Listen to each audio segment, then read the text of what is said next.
Disclaimer: the views and opinions expressed by the guests and hosts of this show are their own and do not necessarily reflect the views or opinions of the company or the show itself.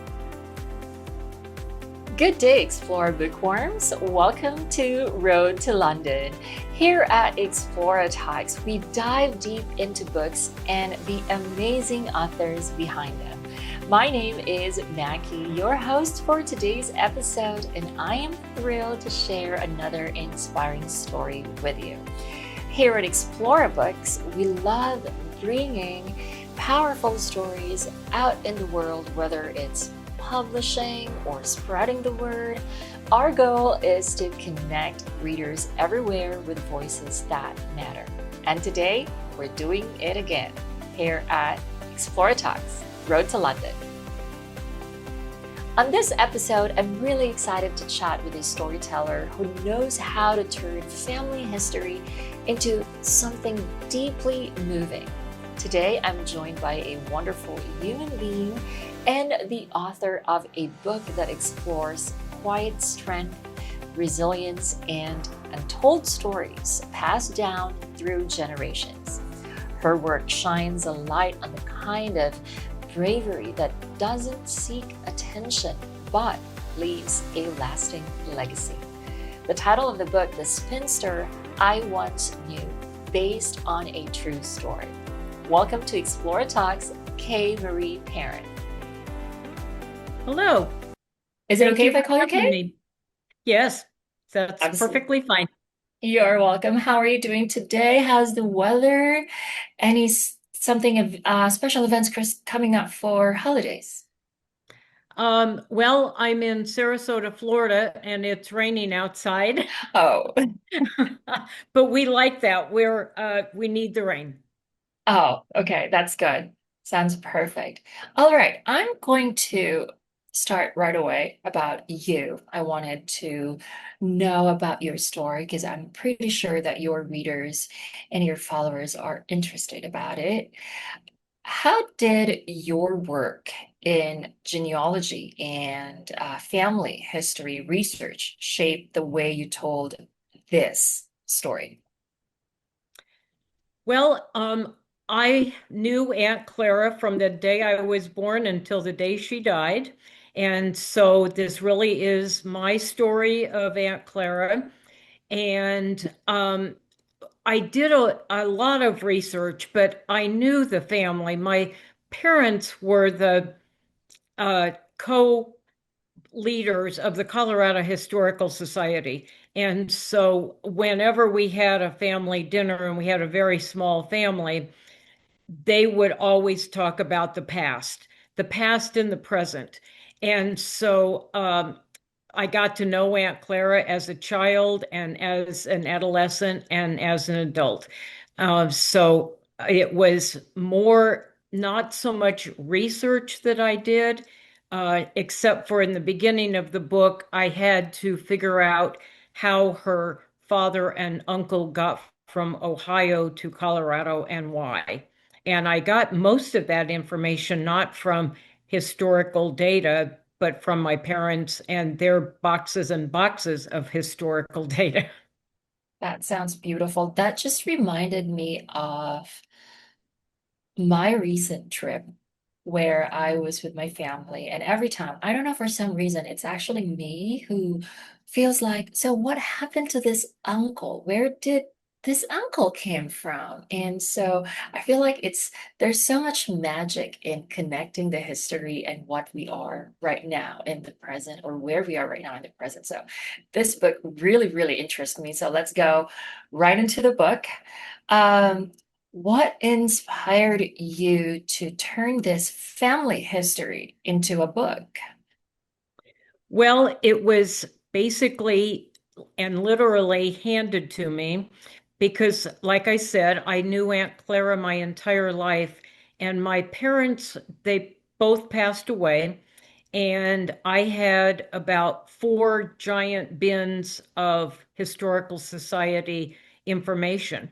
And about 15 years after my parents passed away, I retired. I was faculty at a university, and I'm going to hold it up because in the bottom of one of those bins, I found this. And I remember sitting on the floor in the middle of the dining room, and I basically read the entire thing in one sitting. But this is Aunt Clara's diary, and it has never been read by any person in the family except for me because I'm now the oldest because everybody else has been deceased for quite some time. And so that's how it all came about. I'm speechless. That's so beautiful. And you showing that personal book, the story, which is mostly I would say, the heart of the book. And it's Mhm. amazing. I would like also to ask, Aunt Clara is a quiet but powerful presence. What was the best or what was the most challenging part of bringing her inner life into the pages, into your story? Well, that is a good question because the hardest part about writing this book was I couldn't go from when she was born on the ranch in Colorado until she died because the diary changed the whole everything I knew about Aunt Clara basically I found out was not true. And so the first part of the book is her childhood. And then the second part of the book is my remembering Aunt Clara and talking to her and uh, seeing her as an old, crotchety woman. And as a child, she was very, very scary to me because she didn't like kids and she lived in a house with one light bulb on and she was very, very different. When I found, and she would always tell the same stories about being on a yacht with children. And when I was sitting in the middle of the dining room reading the diary, it wasn't that. And I knew right then, right there, that I had to write this book. So the third part of the book is the diary, but the second part is what I remember and what my parents remember about Aunt Clara because we went to her house often and she lived in downtown Denver, 4 blocks from her sister, which would have been my grandmother. And that's on my dad's side of the family. She did not Hmm. have a TV, she did not have a refrigerator, and she did not have a phone my entire life. Okay, wow. This is really getting interesting. I feel like this book, I'm so confident that this book would resonate and would touch so much lives because Mhm, it's based on a real story, but also your story experience, and it's quite reflective in a way yes. from someone's life. And it's amazing. I love this. My next question would be, since we're talking about reflection, and I feel like this is so much reflection to be done with your book, the book explores what's left unsaid in families. This is a little bit personal, were there any discoveries during your research that surprised you emotionally? Yes. We could do a whole interview on that question. The research that I did was she was traveling and she started traveling when she was in her 30s.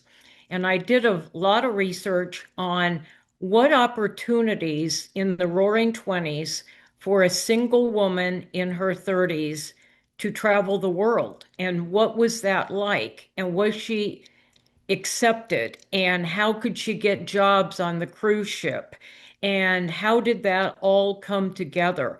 So I spent a lot of time just reviewing the 1920s, the roaring 20s, and how different it was for people and how she got her job on the cruise ship, and were women even allowed to be employees on a cruise ship?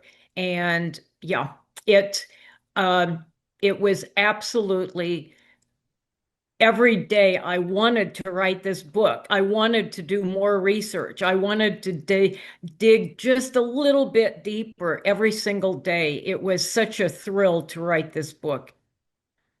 You telling me that just makes me think this is more than just reflection. This is also a bit of I don't want to say a bit, but there's more so of women empowerment here. Because we could Mhm. actually be thinking about what women go through in the past and where we are right now as women. So this is a lot of thing for the book. I love it. Um, I don't want to spoil our audience and I don't want to spoil our readers because I want them to read the whole book. So this is going to be an opportunity for us to invite our audience, the people who are watching. The Spinster I Once Knew, based on a true story, is available on Amazon, Barnes, and Kay. Please invite everyone to get a copy of your book. Oh, that would be so fun. And I guarantee you that you will find your family, a family member in your life that you will say, I wish I had the diary. I wish I had the whole story. And dig into it. That's what I did right after I got up off the floor in the dining room. Beautiful. As we wrap up, could you share what has been like working with the Explora Books team and your overall experience in collaborating with us? Oh, it's been fabulous. Uh, Everybody stays right on top of it. I got a couple of emails this afternoon, 5 minutes before we started this interview, to make sure that I was doing well. And if I have a question, I have one person that I talk to or text, and they always call me back or text me within like 2 hours, but sometimes three or four. It's Awesome. fabulous. Awesome. And I'm I'm really so looking forward to going to London to the London Book Fair. That's going to be fabulous. Road to London, indeed. Thank you for mentioning that. That sounds very exciting. Thank you. We're very pleased to work with you and we're very excited for your book. Do you have any final messages or message for our audience and for your readers? Um, just go and explore your family.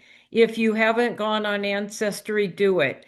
If you haven't asked your grandmother, or you're privileged enough to have parents and grandparents and great aunts, no matter what your age is, ask them questions, because they're not going to be around when you decide that you want to know about your family history. So ask now. And It I pays believe off. that they love talking about it because every time I ask them, there goes like, oh yes, this is what happened, this is what happened. And it's amazing. It's beautiful. This book is really and truly inspiring. Now I've got a final question for you. What do you hope readers take away from this story about, especially about resilience and independence and legacy? That's a very good question also. It proves Aunt Clara in the 1920s, she did what she wanted to do, and she made a success out of what she wanted to do.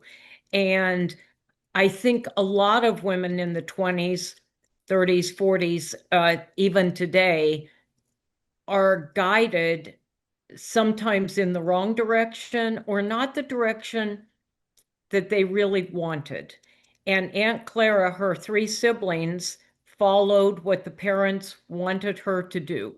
And she said, no, I'm going to live my life on my terms. And um, she did. Her entire life, she was always doing it on her terms. People thought that that was weird, and wrong, but she did it because she wanted to. And she was, after I read that diary, I just thought, now I want to talk to her more because she was a strong woman, and she did what she wants to do. And if you can do it in the 1920s, you should be able to do it in the 2025, 26. Thank you, Kay. I'm truly touched with what you said. It's a lot of women needs those words, and Mhm. this book is a push for us all to live our life and to not follow what society is expecting us to do. We'll just have to. And Aunt Clara is an inspiration. I am so happy you are sharing this with us. Yes, and if you, when you buy the book, you'll see several pictures of Aunt Clara in the book, and you'll see fragments of the diary that I cut and pasted of what she wrote about what I'm talking about at that point in the chapter. So you know that, oh, this isn't a made-up story. This is her handwriting in her diary that I had the privilege to print and write about and have it published. It was now I hope that she knows that this is happening because she would be so excited. She knows, she will know, and you are such a beautiful person. You celebrating her and you and celebrating us women, actually. Thank you. Yeah. Thank you so much. Sure. Okay. Thank you. Thank you for your time, and I hope to see you again in our next episodes, and good luck on the road to London, and I wish you all the best. Thank you very much. There you have it, folks. Marie Perrin, author of The Spinster I Once Knew, reminding us that quiet strength, resilience, and untold family stories can shape generations and leave a lasting legacy. Good luck to the road to London, and see you on our next episode. This has been Mackie, your host for today. Until next time, see you.